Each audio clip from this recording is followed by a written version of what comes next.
Adrian, this house is too big for you. You're retired. You don't need all this space. Ethan and I have decided this is our home now. Our home. That's what my son's girlfriend said to me, standing in my living room, in the house I'd owned for 20 years. Not asking, telling. I looked at my son Ethan, 28 years old, unemployed for over a year, waiting for him to say something. Anything. He stared at the floor. Your name isn't on the deed, I said. It's not on the mortgage. You have no legal claim to this property. Amber waved her hand like I was being difficult. That's just paperwork. If you really loved your son, you'd stop being selfish and let go. Let go. Of the house where my wife died 5 years ago. Of the property I'd paid for with 32 years of work. Of my home. Ethan still wouldn't look at me. You're right, I said. It is time to let go. I went upstairs, grabbed the suitcase I'd already packed, came back down. I'll be out in 5 minutes. His face went white. Dad, wait. No, you made your choice.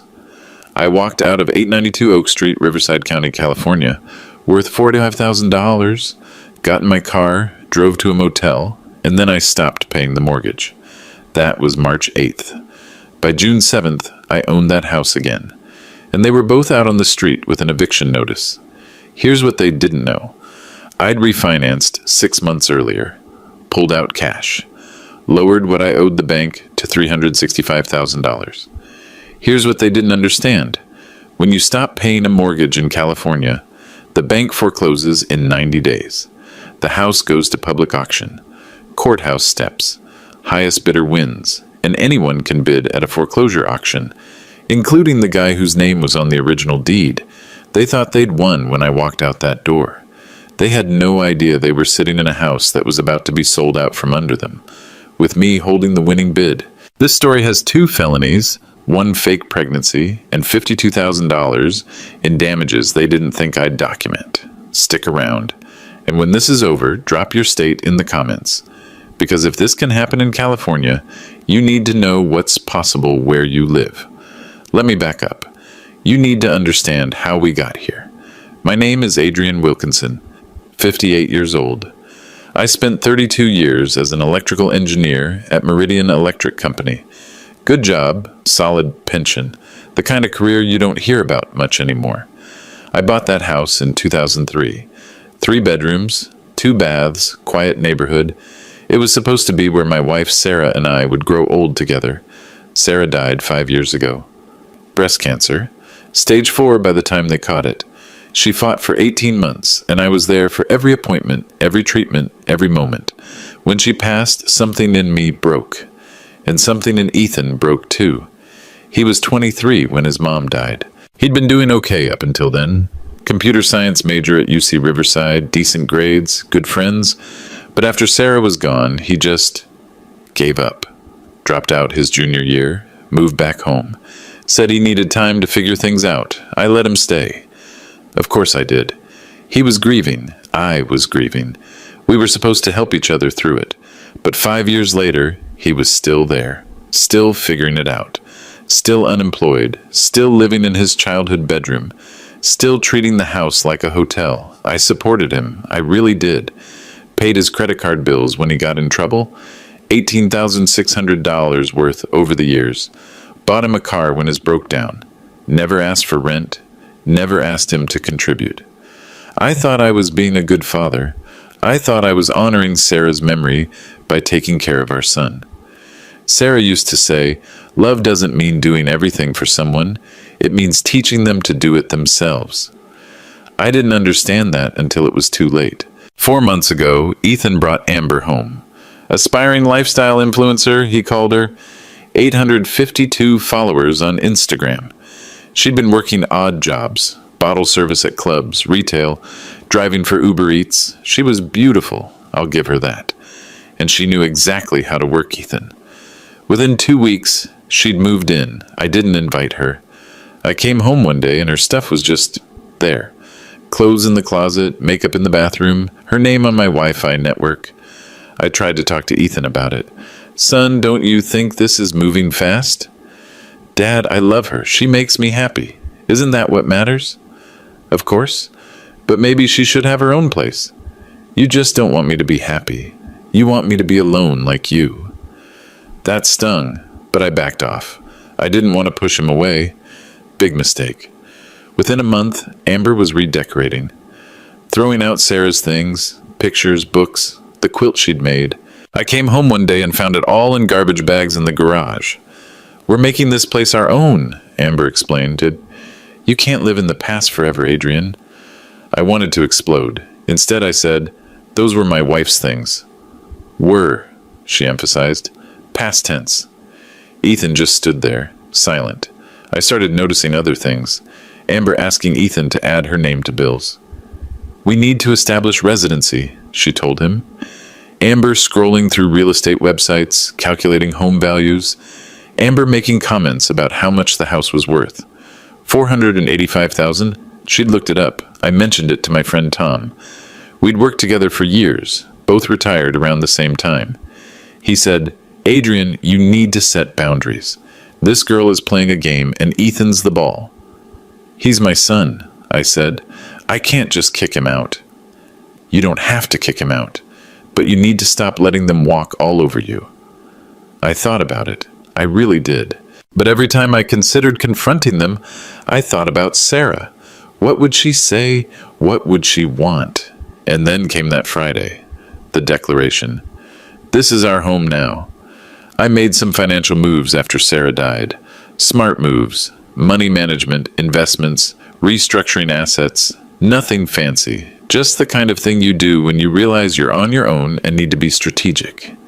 I'd also started documenting things, taking photos of the house, condition of the carpet, the walls, the appliances, just in case.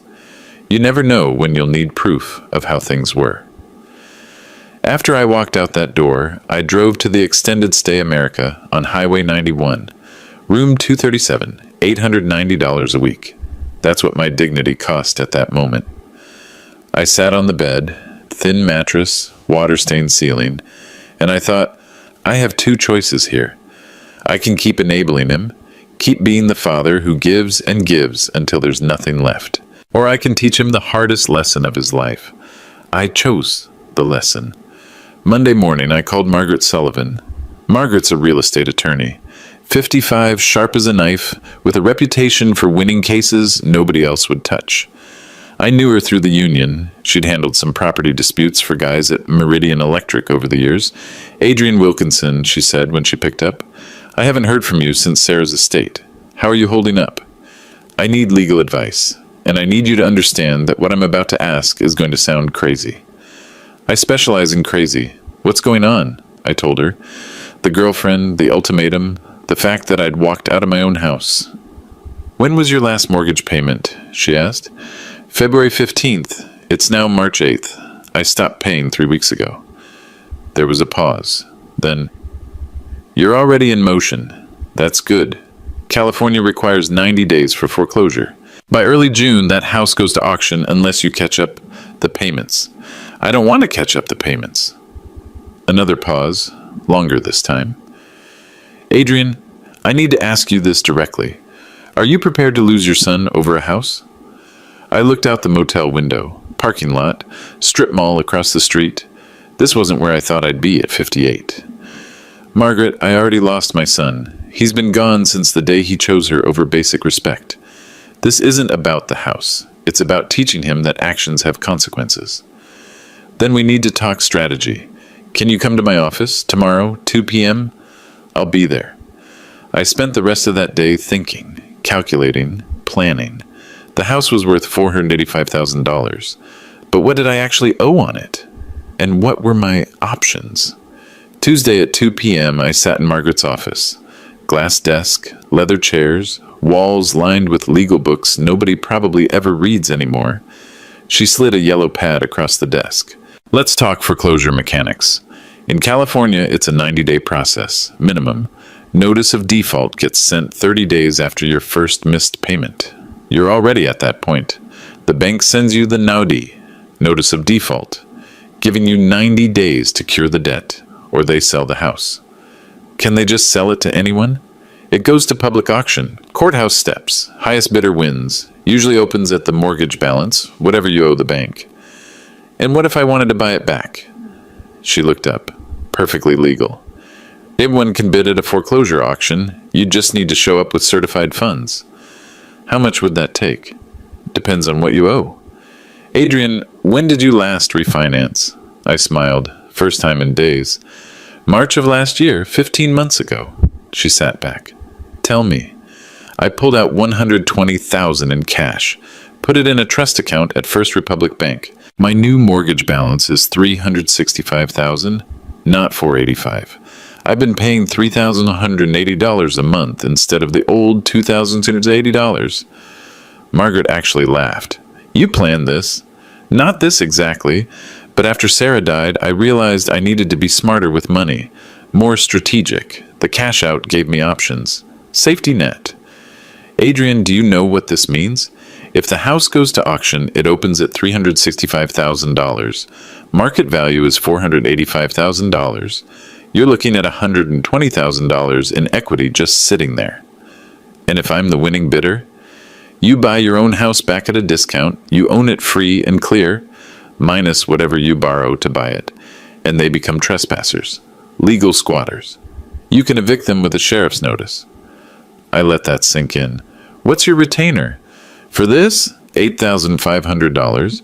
I'll handle the foreclosure monitoring, set up an LLC for anonymous bidding, and manage the eviction process after. I wrote the check. Didn't hesitate. That's what that $120,000 was for. One more thing, Margaret said. Are you absolutely sure you want to do this? I thought about Amber's smirk, Ethan's silence, my wife's things in garbage bags. I've never been more sure of anything. Over the next 2 weeks, I lived in that motel room and waited. The thing about foreclosure is it's slow, deliberately slow. The system gives you every chance to fix it, to catch up, to make things right. But I wasn't interested in making things right. I was interested in making things fair. Day 12, I got a call from Ethan. Dad, where are you? You just disappeared. I'm around. Look, Amber feels bad about how things went down. She wants to apologize. Can you come by for dinner? Ethan, I'm not coming back to that house while she's there. Dad, come on. Don't be dramatic. It's still your house. Nobody said you had to leave. Yes, she did. She said, this is our home now. Those were her exact words. Silence. She didn't mean it like that. How did she mean it then? More silence. Dad, I need money. My credit card got declined. There it was. How much do you owe?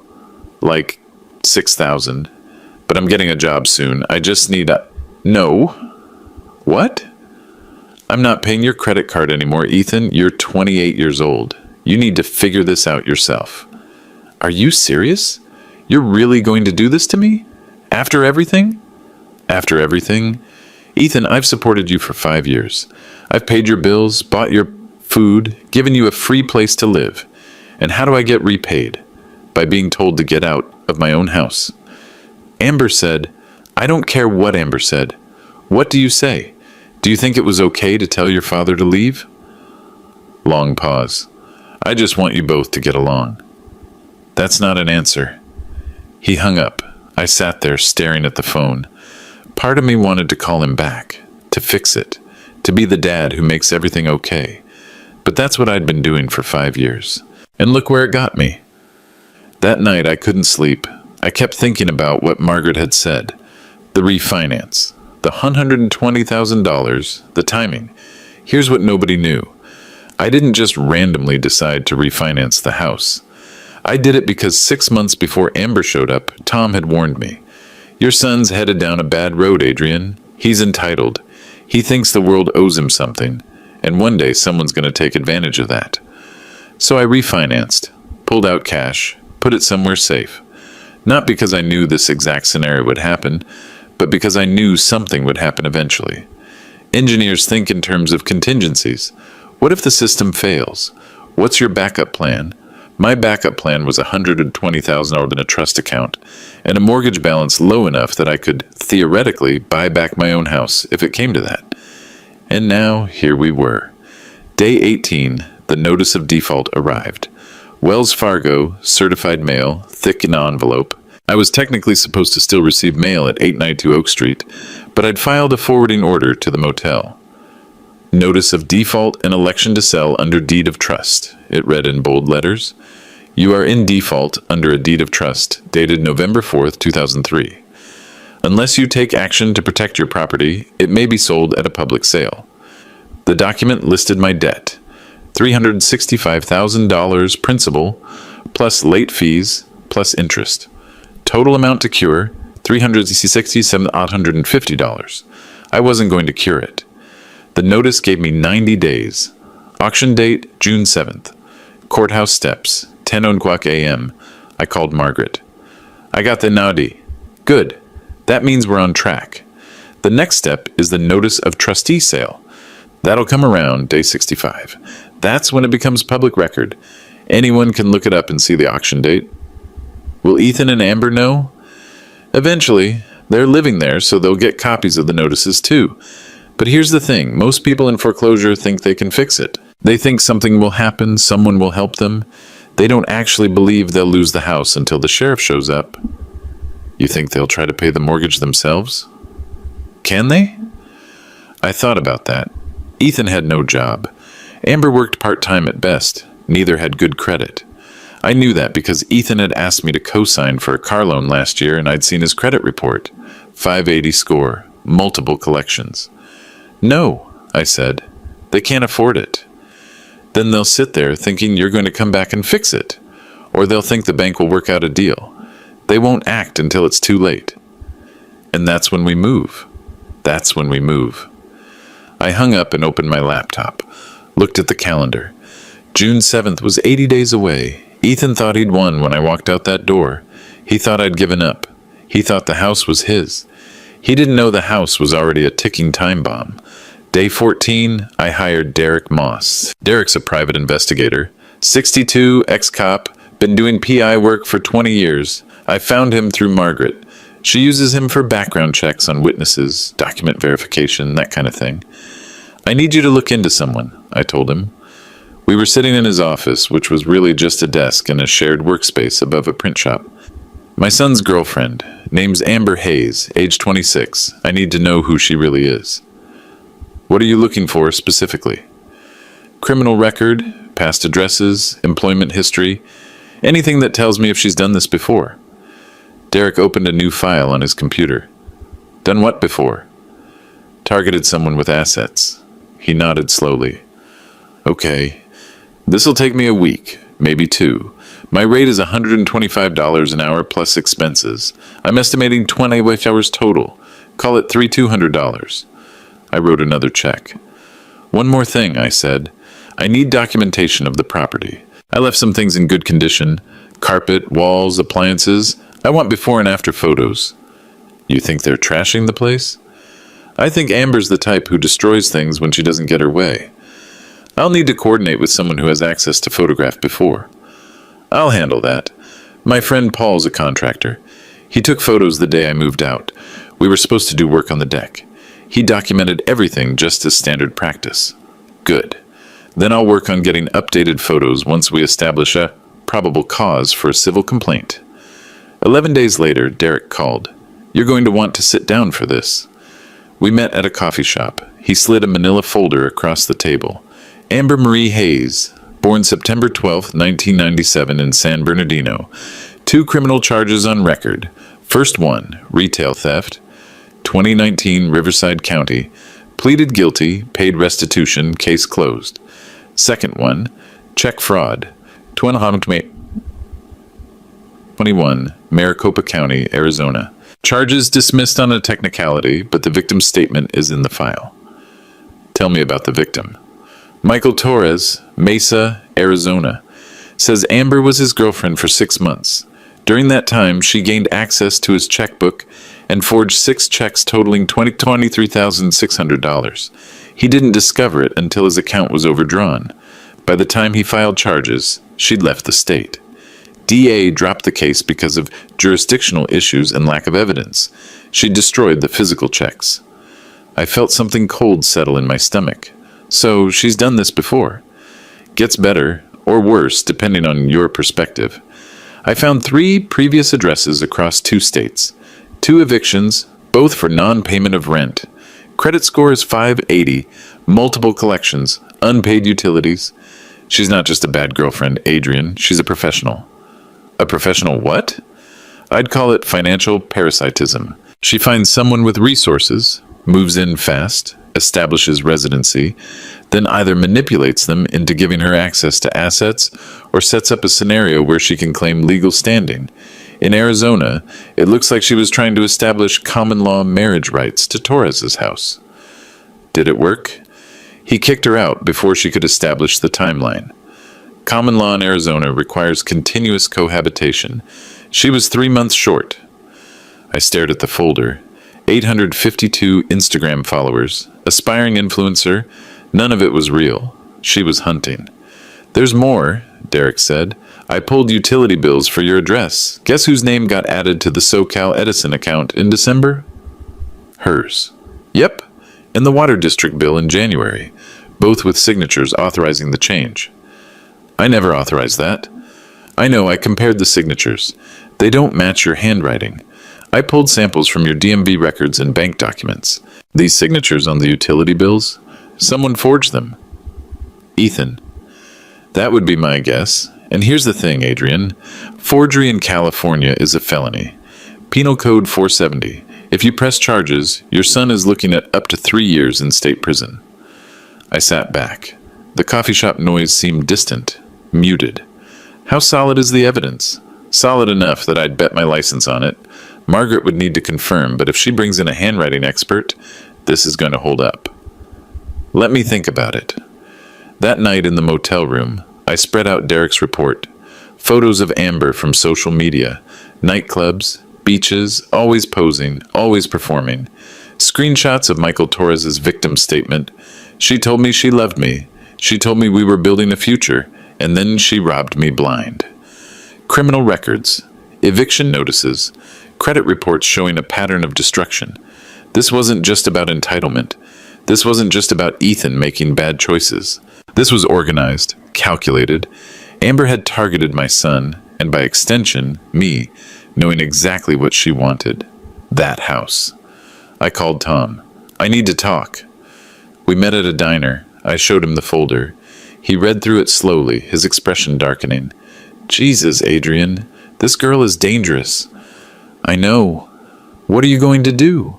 I'm going to let it play out. The foreclosure is already in motion, but now I have ammunition if I need it.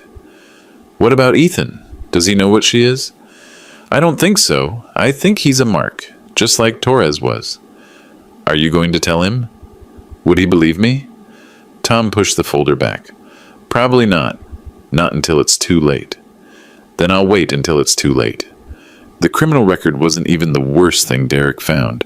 What Derek found next would change everything. Day 45. Derek called again. I got the handwriting analysis back. Dr. Linda Voss, certified forensic document examiner. She compared your signature samples with the ones on those utility bills. And 94% probability of forgery. Her report is court admissible. Adrian, this isn't just suspicious. This is prosecutable. I met with Margaret that afternoon. She read through Dr. Voss's report, lips pressed thin. This is serious, she said. California Penal Code 470. Forgery of a signature on any document with legal significance is a felony. Utility bills count because they're used to establish residency and legal standing. What happens if I press charges? I file a complaint with the district attorney. They review the evidence. If they agree it's solid, and with this report they will, they'll charge Ethan with felony forgery. He'd be looking at 16 months to 3 years in state prison. Alternatively, they might offer a plea deal if he cooperates. Cooperates with what? Testifying against Amber. If this is part of a larger pattern, which Derek's report suggests it is, the DA might be interested in building a fraud case against her. Ethan could be a witness instead of a defendant. I stared at the report. My son's signature, forged. Probably at Amber's instruction, but still, he'd done it. He'd committed a felony. Let me think about it. Don't think too long, and the statute of limitations is 3 years. but the sooner we file, the stronger the case. I walked out of her office into bright California sunshine. It was April now. The auction was 60 days away. The house was sliding toward foreclosure. Ethan and Amber were living there like they owned it, and now I had evidence that my son had committed a crime. Part of me wanted to call him right then, to warn him, to say, "Son, you're in serious trouble. You need to get out of this. You need to leave her." But I didn't, because the other part of me, the part that had been growing stronger since that Friday in March, knew that warnings don't work with people who don't believe in consequences. Day 53, my neighbor Linda texted me. We'd lived next door to each other for 15 years. She was one of the few people who knew what was happening. "Adrian, I heard loud crashing sounds from your house last night, around 11 p.m. Should I call the police?" "No, don't call anyone. Just note the date and time." Day 58, another text. "Saw them putting furniture on the curb today. Looked like your living room couch and the antique dresser from the bedroom." Sarah's dresser, her grandmother's dresser, the one she'd refinished by hand. I called Paul. "I need you to do a welfare check on the property. Can you drive by, take some exterior photos? Tell them you're there to check on the deck work we were planning." Paul called me an hour later.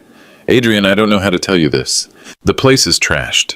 I could see through the windows, holes in the walls, carpet stained, kitchen cabinets ripped off. I talked to Ethan for a minute. He looked scared. He said they were doing renovations. Did you take photos?" "External ones, yeah. But Adrian, you need to see this. It's bad." That night, I sat in the motel room and calculated. The carpet alone would cost $18,000 to replace. I'd upgraded to high-end when Sarah got sick because she was home so much. The appliances, refrigerator, stove, dishwasher, we'd put in new ones 3 years ago. Probably $21,000 to replace. The walls, if they'd really put holes in them, would need drywall repair and repainting. Another $13,000 for a house that size. $52,000 in damages, conservatively. I called Derek. "I need evidence of destruction of property. Can you subpoena text messages?" "Not directly, but Margaret can issue a civil subpoena if she's preparing a lawsuit." "What are you thinking?"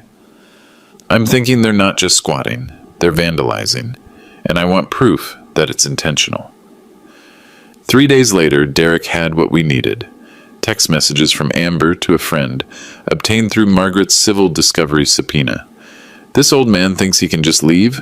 Let's trash this place, LOL. He deserves it." Date stamp, day 76. I read that message 5 times. Margaret's voice was cold when I called her. "This isn't just civil anymore, Adrian. This is criminal vandalism. With this text message proving intent, we're talking about felony destruction of property. Combined with the forgery charge, your son and his girlfriend are looking at serious prison time. What do I do?" You have 3 options. 1, press full charges, both of them go to jail. 2, drop everything and walk away. 3, use this as leverage. Leverage for what? For whatever you want. An eviction agreement, restitution payments, a signed confession. Adrian, you're holding all the cards now. They just don't know it yet.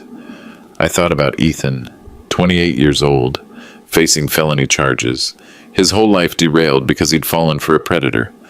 I thought about Sarah. What would she say? She'd say, love doesn't mean protecting people from consequences. It means letting them face consequences so they can grow. Day 82, late, 11:42 p.m. My phone rang. Ethan. Dad? His voice was thick, drunk or crying, maybe both. What's wrong? Dad, please. You have to stop this. Amber's pregnant. Everything stopped. What? She's pregnant. You're going to be a grandfather. You can't let the bank take the house. We have nowhere to go. There's a baby coming. My hand tightened on the phone. When did you find out? 2 days ago. She's 8 weeks. Dad, please. I know I messed up. I know Amber said things she shouldn't have. But there's a baby now. You can't do this to your grandchild. I wanted to believe him. God, I wanted to believe there was a reason to stop. A reason to fix this. A reason to be the hero dad who saves the day. Ethan, if there's really a baby, we need to talk. Call me tomorrow when you're sober. Will you stop the foreclosure? We'll talk tomorrow. I hung up. And then I sat there in the dark, phone in my hand, wondering if I'd just made the biggest mistake of my life. Either I saved my son by letting him fall, or I lost him by catching him again. I didn't sleep that night. A baby, a grandchild, Sarah's grandchild. I thought about what that meant. Ethan as a father, Amber as a mother, that house, my house, with a baby crying in the nursery that used to be Ethan's room. If I stopped the foreclosure now, what would I teach him? That he could do whatever he wanted, burn every bridge, destroy property, commit fraud, and Dad would still come running with a checkbook? But if I didn't stop it, if I let the auction go through, would I be punishing an innocent baby for the sins of its parents? I called Tom at 7 a.m. Did I wake you? Adrian, it's 7 in the morning. Yeah, you woke me. What's wrong? I told him about the call, the pregnancy, the choice I was facing. Tom was quiet for a long time. Did she show him an ultrasound? I don't know. He just said she told him. Adrian, I'm going to say something, and I want you to really hear me. Amber is a con artist. We have proof, criminal record, victim statements, forged documents. If she says she's pregnant, make her prove it. You think she's lying? I think she's desperate. The foreclosure is 60 days out. The auction is public record now. She knows the clock is ticking. A pregnancy, real or fake, is the perfect emotional manipulation. It's the one thing that might make you stop. But what if it's real? Then she'll have medical records, ultrasound photos, prenatal care appointments. Ask Ethan for proof. If he can't provide it, you have your answer. I hung up and sat there, staring at the motel room wall. Tom was right. Of course he was right. But there was this voice in my head, Sarah's voice, saying, what if you're wrong? What if there is a baby, and you're throwing away your only chance to be a grandfather? Day 83. I called Derek. Can you check medical records? Not directly. HIPAA protects patient privacy. But Margaret can issue a subpoena if there's a legitimate legal reason, like if we're preparing a fraud case and need to verify claims. Do it. What am I looking for? OBGYN visits, prenatal care, prescriptions for prenatal vitamins, anything that would confirm a pregnancy. This is going to take a few days. I have 60 days until the auction. Take the time you need. Days 84 through 89 were the longest of my life. I kept my phone next to me, waiting for Ethan to call back. He didn't. Day 90, Derek called. I checked 3 counties, Riverside, San Bernardino, Orange. Cross-referenced all major hospital systems and private OB/GYN clinics. Subpoenaed pharmacy records for prenatal vitamin prescriptions. And nothing. 0 OB visits, 0 prescriptions, 0 medical evidence of pregnancy. The relief was so intense I almost dropped the phone. Are you sure? Adrian, I'm sure. There is no baby. There never was. She lied. She lied. And I've got more. Remember I said I'd try to get updated property photos? I coordinated with a process server who had to deliver the notice of trustee sale. He documented the condition. It's worse than Paul reported. He emailed me the photos. I opened them on my laptop. My house, Sarah's house, destroyed. Holes punched in living room walls. The refrigerator door torn completely off its hinges. Carpet covered in dark stains, looked like wine or soda, ground in deep. Kitchen cabinets ripped from the walls, hanging by single screws. And in one photo, clear as day, Amber standing in what used to be our master bedroom, posing for a selfie, giving the middle finger to the camera.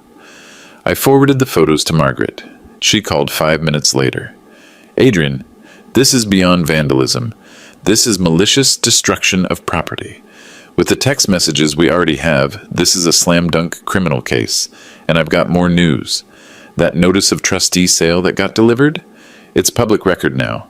Auction is June 7th, courthouse steps, 10 a.m.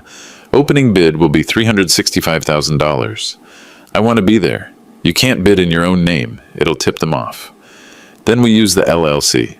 Already ahead of you, I filed Cornerstone Acquisitions LLC in Delaware 2 days ago. Privacy laws mean your name stays buried in the corporate documents. At the auction, you're just bidder number 7. What do I need?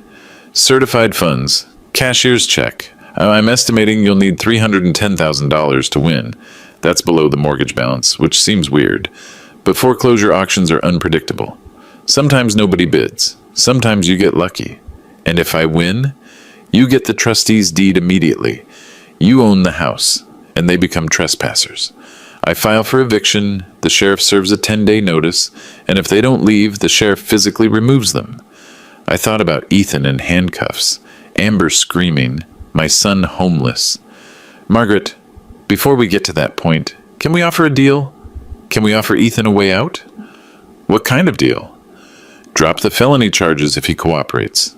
Make him pay restitution for the damages, $52,000. Set up a payment plan. Maybe this doesn't have to end with him in prison. And Amber? Amber goes down. I don't care what happens to her, but Ethan, he's still my son. Margaret was quiet. I can draft a plea agreement. The DA will want cooperation, testimony about how the forgery happened, who initiated the property damage, full disclosure about Amber's role.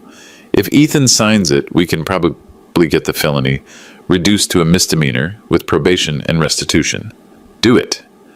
Day 93, 3 days before the auction. I got a text from Ethan. Dad, I need to talk. Can we meet? I didn't respond. 2 hours later, another text. Please, I'm scared. I stared at that message. 6 words. The first honest thing he'd said in months. I typed, you should be scared. But not because of me. Because of what you've done. Send. The phone rang immediately. I didn't answer. I put down the phone, walked to the bathroom, and looked at myself in the motel mirror. 58 years old, gray at the temples, lines around the eyes. I looked like someone who'd been through a war, but I wasn't done fighting yet. The auction was in 72 hours. They still had no idea what was coming. I spent the weekend preparing. Saturday, I met with Margaret. She walked me through the auction process one more time. Here's how it works. You show up at the courthouse, in this case, Riverside County Superior Court, 4050 Main Street. The auction happens on the steps, literally, 10 a.m. sharp. The trustee, that's the bank's representative, reads out the property address, legal description, and opening bid amount. $365,000. Correct. That's the amount owed on the mortgage, plus fees and interest. Anyone can bid. You need to register beforehand as a qualified bidder. That means proving you have the funds. You'll give them a cashier's check or show a bank statement with sufficient balance. I've already pre-qualified with Pacific Credit Union. They'll issue a cashier's check for $310,000. It's ready to pick up Monday morning. Good. The bidding starts at $365,000. If nobody bids, the bank takes the property back, called an REO, real estate owned. If someone bids, others can counterbid. Highest bid wins. Winner pays immediately, certified funds only, no personal checks. You get the trustee's deed right there, and the property is legally yours. What happens to the people inside? Legally, they become holdover tenants without a lease. But in this case, they were never tenants to begin with. They never paid rent, never had a rental agreement. That makes them trespassers. You, as the new owner, have the right to immediate eviction. California Code of Civil Procedure, Section 161A. Sheriff serves a 10-day notice. They have 10 days to vacate. If they don't, sheriff physically removes them. And the LLC protects my identity? Until after the auction, yes. Your name is buried on page 47 of the Delaware corporate filings. Most people wouldn't think to look that deep. But once the deed transfers and gets recorded, it becomes public. At that point, anyone can look it up. So Ethan will find out eventually. Yes, but not until after the eviction notice is served. By then, it's too late. Sunday, I went to church, St. Mark's Lutheran. I hadn't been since Sarah's funeral, but something pulled me there. I sat in the back pew and just breathed. A baby crying somewhere in the congregation, a couple holding hands, an old man praying alone. I thought about Sarah, about what she'd say if she were here. You're doing the right thing, I imagined her saying. It's the hardest thing, but it's right. Monday morning, I picked up the cashier's check. Pacific Credit Union, $310,000 made out to Adrian Wilkinson or Assigns. The teller looked at the amount and raised her eyebrows, but didn't ask questions. I drove back to the motel and put the check in the room safe. Everything I had, my pension, my savings, my pride, in a piece of paper 9 inches by 3 inches. Tuesday, I called Paul. I need you on standby. After the auction, if I win, I'm going to need documentation. Updated photos, estimate for repairs, itemized list of damages. Can you do that? Adrian, are you really going through with this? I am. He's your son. I know, that's exactly why I have to do it. Paul was quiet. Then, I'll be ready. Just call me when you need me. Tuesday night, I couldn't eat. Room service tray sat untouched on the desk. I kept running through scenarios. What if someone else bids higher? What if the bank cancels the auction? What if Ethan shows up and makes a scene? What if I'm wrong about all of this? I called Tom. It's the night before, I said. I keep thinking about Sarah, about what she'd say. She'd say you're teaching him the lesson she couldn't. How do you know? Because Sarah told me. When she was sick, toward the end, she asked me to watch out for you and Ethan. She said, if something happens to me, Adrian's going to try to fix everything for Ethan. Don't let him. Ethan needs to learn to fix things himself. She knew Adrian. She saw this coming. I closed my eyes. Tomorrow, Tom said, you're going to walk up those courthouse steps and take back what's yours. Not because you're angry, because you're teaching your son that love sometimes means letting go. I hung up. The auction was in 11 hours. They had no idea what was coming. June 7th, 10 a.m., I stood at the base of the courthouse steps in a crowd of about 30 people. Real estate investors, mostly. Guys in polo shirts with clipboards, checking their phones, talking about other properties they'd bid on. This was business to them. Routine. For me, it was everything. Margaret stood next to me. She was representing Cornerstone Acquisitions, LLC. I was just some guy in the crowd. At 10:02, the trustee stepped forward. Middle-aged man in a suit, holding a megaphone and a folder. Property at 892 Oak Street, Riverside County. 3-bedroom, 2-bath, 2,100 square feet. Opening bid, $365,000. That's the mortgage balance, folks. Do I have a bid? Silence. My heart pounded. Then a voice. 365. A man in a yellow shirt holding a clipboard. Professional flipper, probably. Another voice. 370. Woman in her 50s, real estate agent vibes. Margaret's turn. She raised her paddle. 380,000. The trustee pointed at her. 380 from bidder 7. The man in yellow. 385. Margaret. 390,000. Long pause. The woman who'd bid earlier shook her head and stepped back. Out. The man in yellow looked at his phone, calculating.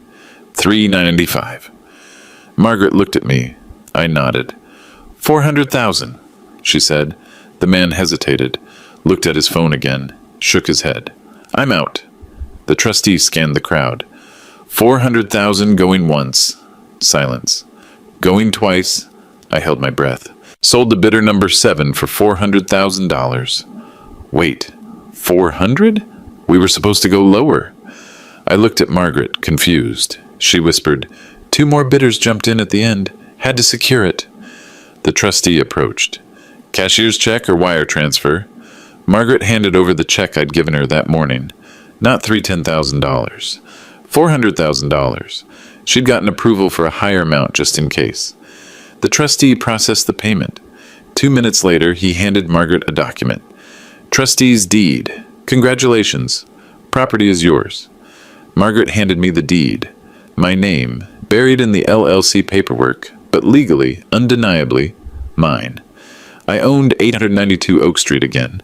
We walked back to Margaret's car. I sat in the passenger seat, holding the deed, unable to speak. You okay? Margaret asked. I just bought my own house. You did. And now we move to phase 2. I'll file the eviction paperwork this afternoon. Sheriff serves the notice tomorrow morning. They have 10 days to vacate. What do I do? Nothing. You wait. Let the system work. When the 10 days are up, The sheriff will physically remove them if they haven't left voluntarily. That night, I stayed in the motel room, waiting. The next morning, day 94, my phone rang. Ethan, I answered. Dad! His voice was panicked, frantic. A sheriff just came to the door. He had an eviction notice. He said the house was sold at auction yesterday. We have 10 days to get out. I kept my voice level. The house went into foreclosure, Ethan. I told you I stopped paying the mortgage. What did you think would happen? But who bought it? It says some company called Cornerstone Acquisitions. I Googled them. Dad, your name is on the corporate filings, page 47 of the Delaware documents. Silence. You bought the house. Yes, Ethan, I bought it. You did this on purpose. You set us up. This was all a trap. No, son. You set yourself up when you told me to leave my own home. When you let Amber convince you that you were entitled to something you didn't earn. When you forged my signature on legal documents. When you destroyed my property. You did this. I just stopped enabling you. I hate you. You're a... His voice cracked.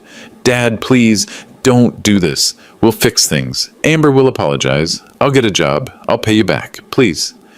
Ethan, I'm not negotiating with you while she's standing next to you. If you want to talk, really talk, call me alone. You have 9 days. I hung up. In the background, I'd heard Amber screaming, high-pitched, furious, words I couldn't make out but didn't need to. For the next 3 days, my phone exploded. Text from Ethan. How could you do this? Mom would be ashamed of you. We're homeless because of you. I hope you're happy. I didn't respond. Day 97, a different text. Can we meet? Just you and me. No Amber. I need to understand what's happening. I wrote back. Margaret Sullivan's office, tomorrow at 2 p.m. Come alone. Day 98, 2 o'clock, Margaret's office. Ethan walked in. He looked terrible. Unshaven, dark circles under his eyes, clothes wrinkled. He sat down across from me and Margaret, hands shaking. Where's Amber? He asked. She doesn't know I'm here. She thinks I'm at the library looking for apartments. He looked at me. Dad, what's going on? I don't understand any of this. Margaret slid a document across the table. Ethan, you forged your father's signature on 2 utility documents. That's a felony under California Penal Code 470. The evidence is clear. The district attorney is willing to file charges. Ethan's face went white. I didn't think... Amber said it was fine, that we needed to establish residency. I held up my hand. Stop. I don't want to hear about what Amber said. I want to hear what you think. Do you understand what you did was wrong? Long pause. The longest pause of my life. Then quietly. Yes, I knew it was wrong. I wanted her to be happy. I'm sorry, Dad. First honest words in months. And that's when I gave him the choice that would change everything. Margaret opened another folder. Here's your choice, Ethan. I've drafted a plea agreement with the district attorney's office. You plead to a misdemeanor instead of a felony. You pay your father $52,000 in restitution for the damage to the house. $400 a month for 10 years. You complete 200 hours of community service. You accept 2 years of probation, and you never contact Amber Hayes again. Ethan stared at the paper. And if I don't sign? Then I file the felony complaint Monday morning. You're looking at 16 months to 3 years in state prison. Dad, his voice was small, broken. You'd really send me to prison? I leaned forward. Ethan, I'm not doing this to punish you. I'm doing this because I love you enough to let you face the consequences. Your mother would have done the same thing. Mom wouldn't have kicked me out. No, she would have set boundaries 5 years ago, but she got sick, and I was too busy grieving to see what you were becoming. That's on me, but this? I tapped the plea agreement. This is on you. Sign the paper and we start over. You'll pay back what you destroyed, not because I need the money, because you need to earn your way back. What about Amber? What about her? Margaret asked. Do you love her, Ethan? He didn't answer immediately. Did you know she has a criminal record? I asked. Theft. Check fraud. Did you know she stole $23,600 from her ex-boyfriend in Arizona? Did you know she's been evicted twice for not paying rent? His face changed. No, she said. She lied about everything. The pregnancy, Derek checked medical records across 3 counties. There is no baby, Ethan. There never was. I watched something break in him, the last thread of whatever fantasy he'd been living in. She told me she was pregnant, he whispered. She said we were going to be a family. She was manipulating you, just like she manipulated Michael Torres in Mesa, just like she'll manipulate the next guy. She's a professional, Ethan, and you were the mark. He put his head in his hands. Margaret pushed the agreement closer. You have 24 hours to decide. Sign this or I file charges. Your choice. Ethan looked up at me. If I sign, will you ever forgive me? Forgiveness isn't something you ask for. It's something you earn. Sign that paper. Pay your restitution. Prove you can be the man your mother hoped you'd become. Then we'll talk about forgiveness. He picked up the pen. His hand was shaking. He signed. Margaret witnessed it, filed it, called the DA's office right there. Done, she said. Congratulations, Ethan. You just avoided a felony conviction. Now comes the hard part, living up to this agreement. Ethan stood. What about Amber? I filed for a restraining order on your father's behalf, Margaret said. If she comes within 500 feet of the property, she'll be arrested. As for criminal charges against her, the DA is reviewing the evidence. Forgery, fraud, destruction of property. She's looking at felony charges of her own. Where is she now? Derek tracked her to Las Vegas. She left California yesterday. Ethan nodded slowly, processing. I need to go pack. You have 7 days left on the eviction notice, I said. Take your time. But Ethan, when you leave that house, you leave everything that belonged to her. I don't want any trace of her in my home. Okay. He walked to the door, stopped, turned back. Dad, thank you for not giving up on me. I didn't give up on you. I gave up on enabling you. There's a difference. He left. Margaret looked at me. Well, that went better than expected. It's not over yet. No, but it's a start. I gave him the paper, and for the first time in 5 years, I saw my son, the real one, underneath all the entitlement. 6 months later, I'm sitting in my living room. New carpet, $12,000, deep charcoal gray. Fresh paint on every wall, $8,000, warm off-white. New appliances, $8,000, stainless steel. Total renovation cost, $28,000, worth every penny. The house doesn't just look better, it feels different, lighter, like the weight of 5 years of mistakes finally lifted. Every Thursday at 4 p.m., Ethan shows up. He's working construction now. Bennett Construction, $22 an hour, 40 hours a week. Good, honest work, hard work, the kind that builds character. He's made 6 payments. $10,400 of the $52,000 restitution. 10 years to go. He hasn't missed one. We meet at the Starbucks on Main Street. Neutral ground. We talk about his job, his probation officer, his therapy sessions with Dr. Robert Miller. We don't talk about Amber. That chapter is closed.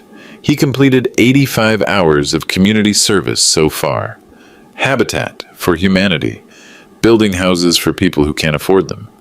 Last week he told me, "It's weird, Dad. I'm building homes for strangers and it feels good. Like I'm making up for something." You are, I told him. The relationship isn't perfect.